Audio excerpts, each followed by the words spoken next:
ओम शांति। ईश्वरीय न्यायालय, जहां ईश्वर स्वयं हमें सुधारते और उन्नत करता।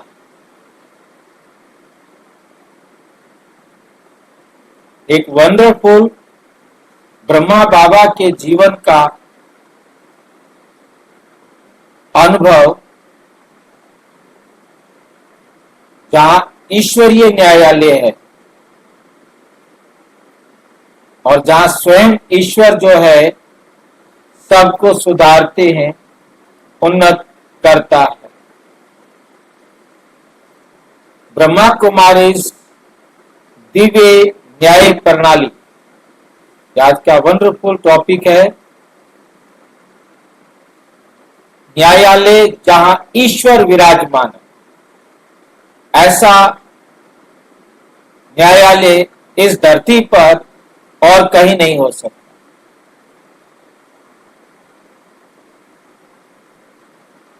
आज हम एक बहुत ही पवित्र और अनोखी प्रणाली का पता लगाते हैं,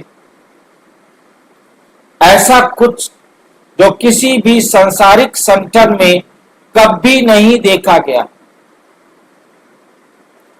और ऐसा कुछ जिसे केवल ईश्वर ही स्थापित कर सकते। ईश्वरीय न्यायालय।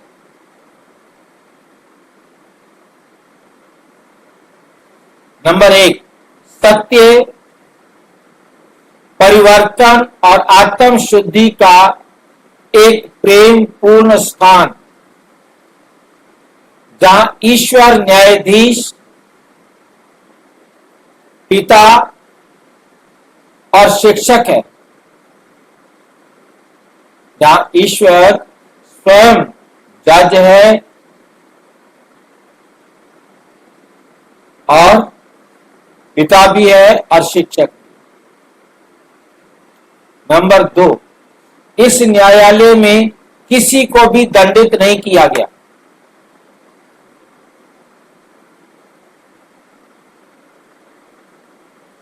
देखा है ऐसा कोर्ट? इस न्यायालय में किसी को भी दंडित नहीं किया गया। नंबर 3, ये पॉइंट्स बहुत अच्छी तरह बुद्धि में याद रखने वाले हैं। कोई आरोप नहीं, कोई किसी पर आरोप नहीं लगाता, कोई चिल्लाहट नहीं, कोई दोष नहीं, केवल प्रेम, सत्य और उत्थान। केवल प्रेम, सत्य और उत्थान। आइए इस दिव्य प्रणाली पर करीब से नजर डालें कि शुरुआती दिनों में ब्रह्मा कुमारीज की आध्यात्मिक सभा यज्ञ के अंदर ये दिव्य प्रणाली कैसे काम करती थी, और हम भी आज अपने जीवन में इसकी भावना को कैसे लागू कर सकते हैं।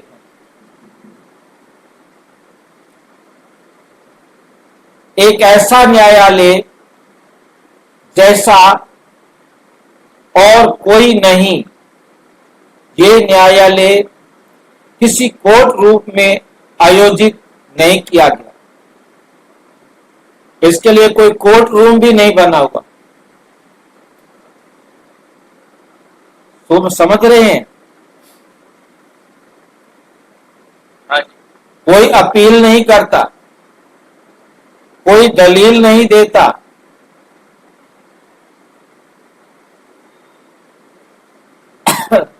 अजीब अजीब सी बात है। क्या करता है फिर न्यायालय, न्यायाधीश? कभी कभी इसे आयोजित कभी कभी इसे आयोजित किया जाता है रात में मौन, सम्मान और विश्वास के माहौल में। ये औपचारिक नहीं था लेकिन ये बहुत आध्यात्मिक था। और सबसे महत्वपूर्ण बात, इस अदालत की अध्यक्षता करने वाले कोई और नहीं बल्कि स्वयं भगवान थे। शिव बाबा अपने रथ प्रजापिता ब्रह्मा के माध्यम से ऐसी अदालत को सफल होने के लिए निम्नलिखित होना चाहिए। क्या क्या होना चाहिए? न्यायाधीश में विश्वास, पूर्ण वैराग्य, दंड नहीं बल्कि आत्म परिवर्तन की इच्छा। यहां ये तीनों मौजूद थे। नंबर 2, बिना डर के स्वीकारोक्ति, बिना भय के स्वीकार किया जाता है, बिना अहंकार के सुधार किया जाता है। अगर किसी ने कोई गलती की होती है तो वो सबके सामने आते शर्मिंदगी के साथ नहीं बल्कि विनम्रता और साहस के साथ वो कहते, बाबा, मम्मा, मैंने ये गलती की है, मैं आज से वचन देता हूं मैं इसे फिर कभी नहीं दोहराऊंगा।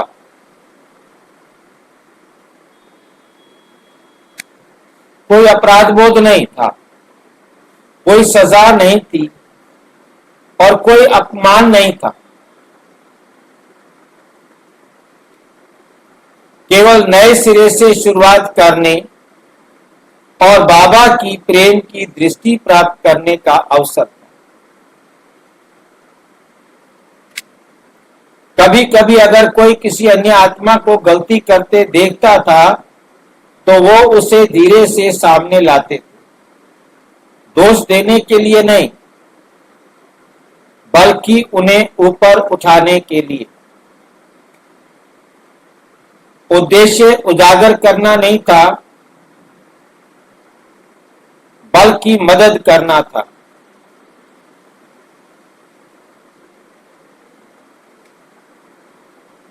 नंबर 3, सत्य और प्रेम का पारिवारिक माहौल। इस दरबार में कोई भी गपशप नहीं करता था, किसी को भी न्याय किए जाने का डर नहीं था, कोई भी दूसरे से कम या अधिक महसूस नहीं करता था।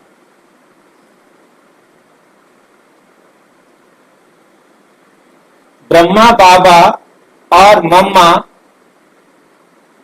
आध्यात्मिक परिवार की मां और पिता के रूप में बैठे थे और पेशकश कर रहे थे। गलतियों से बचने के व्यवहारिक तरीके,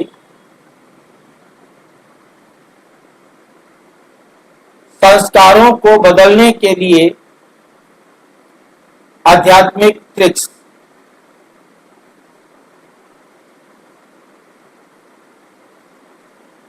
आलोचना के बिना मार्गदर्शक,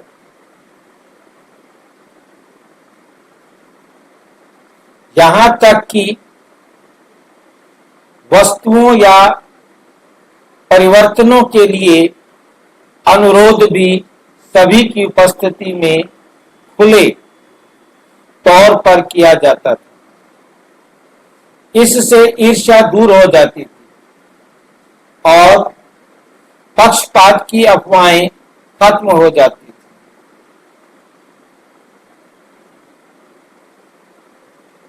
कोई भी गुप्त रहस्य नहीं था, कोई छिपा हुआ एजेंडा नहीं था। और कोई अहंकार नहीं था। लड़ाइयां कोई नहीं थी। नंबर 4, आत्मा का शुद्धिकरण। सच्चा शुद्धिकरण, ये न्यायालय सत्य का क्षण था। आंतरिक शुद्धिकरण का समय। कई बच्चों ने कहा, अपनी गलती स्वीकार करने के बाद मैं मुक्त महसूस कर रहा था। कोई अपराध बोध नहीं रहा। मैंने योग में हल्का, शुद्ध और मजबूत महसूस किया। ये कर्म योग का सार था। स्मरण और ईमानदारी के माध्यम से आत्म शुद्धि। ये दमन दाकारी नहीं था, ये मुक्तिदायक था। मतलब किसी प्रकार का दमन नहीं था और ही मुक्तिदायक था। ये प्रांगण यज्ञ की नैतिक शक्ति का हृदय बन गया। एक ऐसी प्रणाली जिसने आत्माओं को अहंकार पर विजय पाने और गरिमा के साथ विनम्रता का अनुभव करने में मदद की।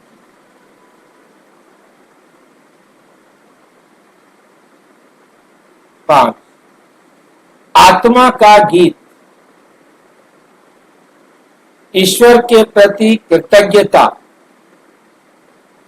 यज्ञ में शामिल बच्चे इस दिव्य प्रक्रिया से इतने प्रभावित हुए कि उनमें से एक ने कृतज्ञता से भरा एक गीत तैयार किया। इन सुंदर पंक्तियों को सुने। इस समय दुनिया की अंधेरी रात में, जब हर दिशा में फैला है घोर तम, आप प्रकाश की दुनिया से आए, जैसे अमावस्या में पूर्ण चंद्र का आगमन। दुनिया को पाप से मुक्त करने का महान कार्य करने के लिए अपने आप ने अपनाया एक साधारण तन, करुणा और प्रेम से भरी दृष्टि से जगाया आत्मा को उसके सच्चे वचन। आपके निर्णय हमारे देवत्व को पुनर्स्थापित कर रहे हैं। हर कर्म, हर सिखावन बन गई प्रेरणा। संस्कारों की गहराइयों में जाकर आप बदल रहे हैं आत्मा की धारा। हे ईश्वर, आप सर्वोच्च हैं। ना आप जन्मे ना मरे, सदा परे, सदा निकट, हर आत्मा के अंतर मन में बसे।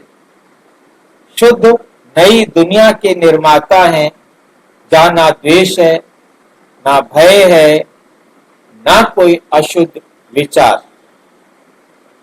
सत्य, प्रेम और शक्ति के आधार पर आप बना रहे हैं स्वर्ग का संसार। ये केवल एक गीत नहीं था, ये प्रेम में रोती हुई आत्मा थी, जो अपने परिवर्तन में ईश्वर के हाथ को पहचान रही थी। नंबर 6 है, हम आज इसका अभ्यास कैसे कर सकते हैं? आज भी आत्मा ईश्वरीय न्यायालय का अस्तित्व ब्राह्मण परिवार में ही है, लेकिन असली न्यायालय हम सभी के अंदर है। हर रात अपने आप से पूछें, आज मुझसे क्या गलती हुई? आज मुझसे क्या गलती हुई? कल मैं क्या बेहतर कर सकता हूं? क्या मैं बाबा के सामने ईमानदारी से अपने पापों को स्वीकार कर सकता हूं? क्या मैं बाबा के सामने ईमानदारी से अपने पापों को स्वीकार कर सकता हूं और अपराध बोध से मुक्त हो सकता हूं? क्योंकि जब मैंने अपनी गलती को स्वीकार कर लिया तो अपराध बोध से मुक्त हो जाए। दूसरों पर दोष लगाने की बजाय हमें दूसरों के ऊपर उठाने में मदद करनी चाहिए। गलतियों को छिपाने के बजाय हमें साहस के साथ उनका सामना करना चाहिए। भाई जी, हाँ जी, हमने कोई पाप किया है नहीं हमने कोई पाप ही नहीं किया। अच्छी बात है। इसे बैठ करके आत्म स्थिति में चेक करना।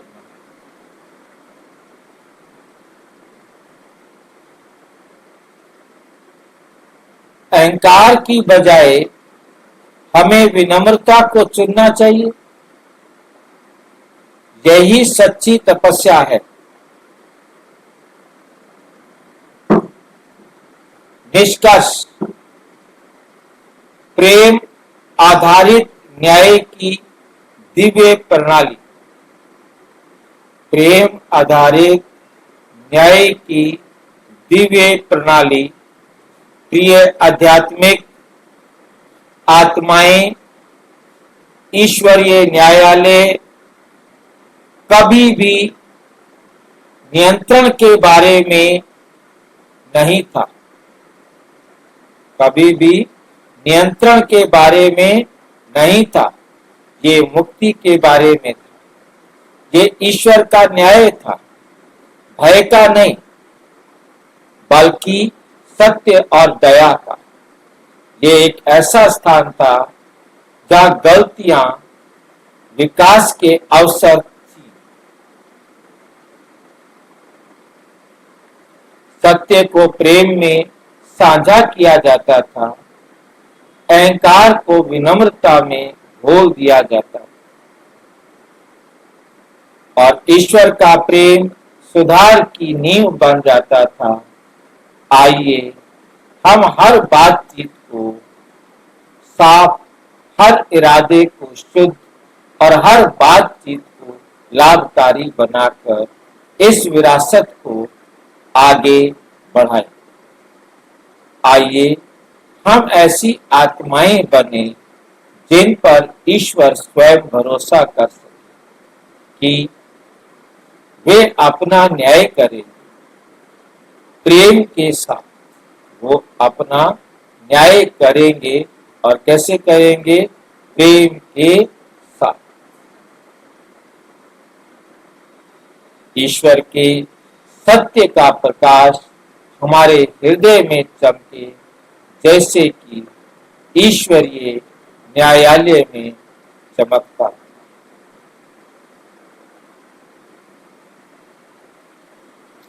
अच्छा, ओम शांति।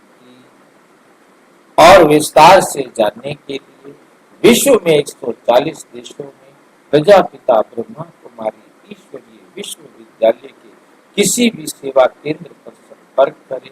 और यदि कोई प्रश्न है तो 9213106986 पर केवल टेलीग्राम करें। 9650692270 पर केवल व्हाट्सएप करें, फोन नहीं।